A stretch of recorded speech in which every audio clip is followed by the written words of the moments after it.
ত্রয়োদশ জাতীয় সংসদ নির্বাচনের ভোট গ্রহণ চলছে। সবগুলো কেন্দ্রেই ভোটারের উপস্থিতি লক্ষ্য করা গেছে। খুব ভোর থেকেই বিভিন্ন ঢাকার বিভিন্ন ভোট কেন্দ্র ঘুরে দেখেছি এবং সেগুলোতে দেখেছি যে মানুষের যখন নির্বাচনী কর্মকর্তারা ভেতরে ব্যস্ত তখন অর্থাৎ 6টার আগ থেকেই মানুষের ভোট কেন্দ্রের আশপাশে থাকতে দেখা গেছে এবং বেশ আগে থেকেই তারা লাইনে দাঁড়িয়ে গেছেন। এই চিত্রগুলো দেখা গেছে। দীর্ঘদিন বাংলাদেশ গণতন্ত্র থেকে একটু দূরে থাকায় গণতন্ত্র লাইনে ফেরার কারণ লাইনে ফিরিয়ে আনার জন্যই হয়তো মানুষের এই লাইনগুলো দেখা গেল। দীর্ঘ প্রতীক্ষার পর এই নির্বাচন দেশে জুলাই পরবর্তী সময়ের যে ঘটনাগুলো ঘটেছে তারই ধারাবাহিকতা এবং একটি উৎসবমুখর পরিবেশে নির্বাচনের দিকে দেশকে নিয়ে যাওয়ার জন্য যত প্রচেষ্টা সব কিছুই সফল হতে যাচ্ছে এই নির্বাচনের ভেতর দিয়ে। যদিও এই নির্বাচনে অনেকগুলো দল অংশগ্রহণ করেনি, যেটি আওয়ামী লীগ যখন ক্ষমতায় ছিল তখন তারা যখন একতরফা নির্বাচন করেছে তাদের সঙ্গে যে দলগুলো ছিল এবং বড় একটি অংশ বাইরে ছিল তারা নির্বাচনে অংশ নেয়নি। এবারও দেখা যাচ্ছে যে বড় একটি অংশ আওয়ামী লীগ সহ একটি অংশ এই নির্বাচনের নেই। তো এর পরবর্তী কি হবে, এই নির্বাচন পরবর্তী কি হবে এবং এর প্রভাব কি পড়বে সেটিও একটি বিশ্লেষণের প্রয়োজন আছে। তবে ভোট হয়ে যাওয়াটা খুবই জরুরি, কারণ দেশের যে ধরনের পরিস্থিতি, আইন শৃঙ্খলা পরিস্থিতি থেকে শুরু করে সব কিছুই যে ভেঙে পড়ার অবস্থা, সেই জায়গা থেকে উত্তরণের যে নির্বাচন, এই নির্বাচনকে সুষ্ঠুভাবে সম্পন্ন করতে অন্তর্বর্তীকালীন সরকারের যেমন আন্তরিকতা বেশ লক্ষ্য করা গেছে এবং সেনাবাহিনী থেকে শুরু করে সমস্ত আইন শৃঙ্খলা বাহিনীর সদস্যদেরও বেশ ভালো ভূমিকা রাখছেন, সেটা লক্ষণীয়।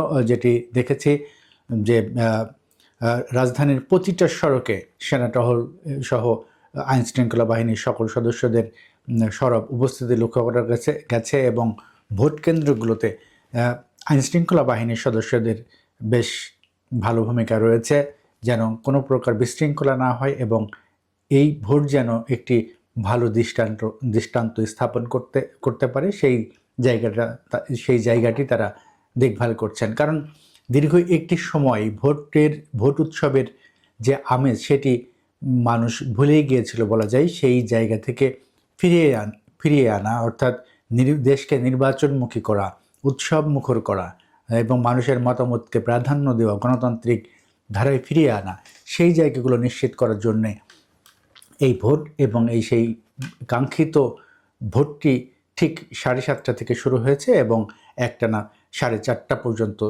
চলবে। এই পর্যন্ত যেন কোনো বিশৃঙ্খলা না হয় এবং সুষ্ঠুভাবে মানুষ ভোট দিতে পারে, ভোট কেন্দ্রে আসতে পারে, সেই জায়গাটি নিশ্চিত করতে প্রশাসন বেশ আন্তরিক ভূমিকা পালন করছেন। এটি গেল একটি দিক যে ভোটের উৎসবমুখর পরিবেশ আছে, সব কিছুই আছে। এই ভোটকে কেন্দ্র করে গত রাতে অনেক ঘটনায় ঘটেছে। একদিকে গুজব ছড়িয়েছে, বিভিন্নভাবে গুজব ছড়িয়েছে মানুষের মধ্যে, ভোটারদের মধ্যে উদ্বেগ উৎকণ্ঠা কাজ করেছে।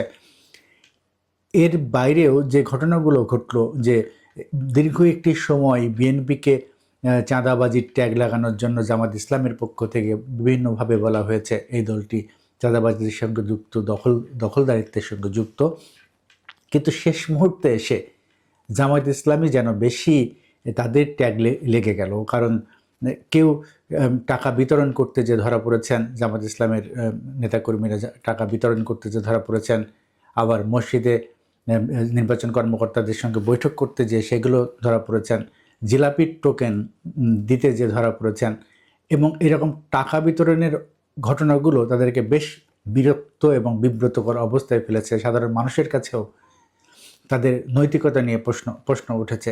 এই বিষয়গুলোই ছিল ভোটের আগের রাতের এবং আগের ঘটনাগুলো বেশ মানুষের মধ্যে নাড়া দিয়েছে, যেটি একেবারেই স্বচ্ছ একটি প্রক্রিয়ার মধ্য দিয়ে জামাত ইসলামের তৎপরতা চলছিল, সেটি শেষ মুহূর্তে এসে একটু হোঁচট খেয়েছে এবং ভোটারদের মাঝে একটি বিরূপ প্রতিক্রিয়া সৃষ্টি করেছে। এছাড়া এই ভোটকে কেন্দ্র করে বাকবিতণ্ডা, সংঘর্ষ এবং সমালোচনা অনেক কিছুই ঘটেছে। তবে ভোটকে ঘিরে, বড় একটি ক্যানভাসকে ঘিরে এ ধরনের ঘটনা ঘটে থাকে এবং এইগুলো উৎসবের অংশ হিসাবে ধরে নেওয়া হয় এবং যেন আইনের মধ্য থেকে যে ঘটনাগুলো ঘটে সেগুলোকেই সমর্থনযোগ্য, আর যেগুলো আইনের বাইরে, অর্থাৎ যে আইনের ভেতরে পড়ে না যে ঘটনাগুলো বা যে কথাগুলো, যে আচরণগুলো, সেগুলোকে মানুষ গ্রহণ করে না, তেমন আইন শৃঙ্খলা বাহিনীর সদস্যরাও সেগুলোকে গ্রহণ করেন না। সব কিছু মিলিয়ে এই যে ভোট হচ্ছে, এই ভোট মানুষের যে আন্তরিকতা দেখা যাচ্ছে এবং ঢাকা ফাঁকা হয়ে গেছে, মানুষ ভোট দেওয়ার জন্য গ্রামে গেছে, আবার অনেকে লম্বা ছুটি পেয়ে, 4 দিনের ছুটি পেয়ে তারা সেই ছুটি উপভোগ করতেও গেছেন।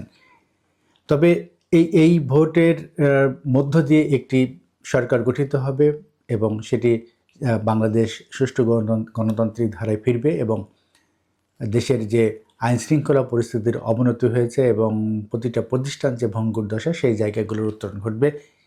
সেটি এখন দেখার এবং ক্ষণ গণনার অপেক্ষা, কখন ভোট শেষ হবে, গণনা হবে এবং একটি দল নতুন সরকার গঠন করবে, সেই দিকেই আমরা পুরো দেশ তাকিয়ে আছি।